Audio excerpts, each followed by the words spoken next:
Hey everyone, today on League of Legends Minis, I wanted to talk about one of the oldest mages in the game. Well, she's not that old in terms of age. Oldest as in champions released, how about that? The mage I'm talking about is the archetypal mage of League of Legends, Annie.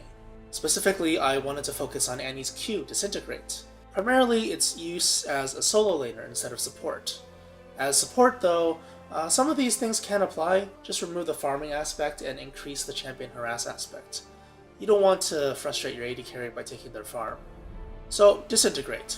It's one of the most basic abilities in the game. You just point and click and it deals damage. No bonus effects like a slow or a debuff, just damage. However, there is a second part of the ability, the reset mechanic. Disintegrate is an integral part of Annie's kit. You have to actively spam your Q in lane, not only to keep up your farm and harass, but also to keep up your Pyromania stacks. Has a 2-second cooldown with no mana cost, that is if you last hit with it. It charges your passive much faster than any other ability you have, and is much more efficient as well.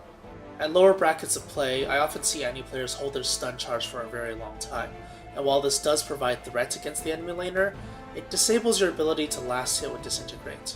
If you're worried about not being able to exert enough threat against your opponent, just think about it this way. Every 2 seconds gives you a Disintegrate cast, which translates into a stack of Pyromania. Each minion wave has at least 6 minions, so you'll have more than enough time to stack it up again with each wave. Also, Disintegrate is still a strong ability when it doesn't have a stun, so you can still harass with it normally. Of course, there is some nuance to this, just like everything else in this game. Sometimes exerting threat with a stun charge is better, or even necessary in certain matchups, and you can just last hit with autos instead, so if that ends up working out for you, then by all means go for it. But I think it's important to change up the way you use your Q every once in a while.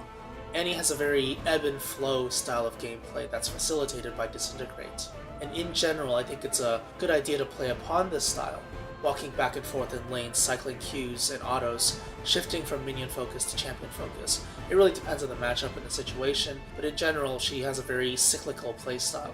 This style can make her very predictable if you never change things up, but if you do decide to change things up, this playstyle can end up being a bit unpredictable because your opponent may expect one thing over the other. So it's really important to change things up every once in a while just so you can have a constant threat that your opponent isn't expecting.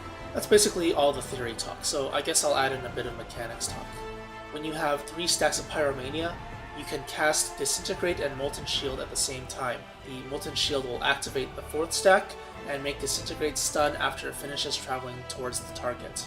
Basically, the game will consider the Disintegrate as the 5th spell, or the first cast after Pyromania becomes active. The reason this works is because Disintegrate has a projectile, while all of her other abilities don't.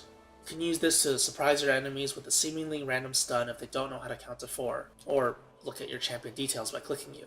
But of course, even with all this said, Annie is still one of the simplest champions in the game. There really isn't that much to her, she's just a very simple mage. Regardless, she's still a pretty strong champion, and playing her well is quite rewarding and fun. Anyway, that's it for today's episode. I hope you enjoyed it, and as always, thanks for watching, and see you next time.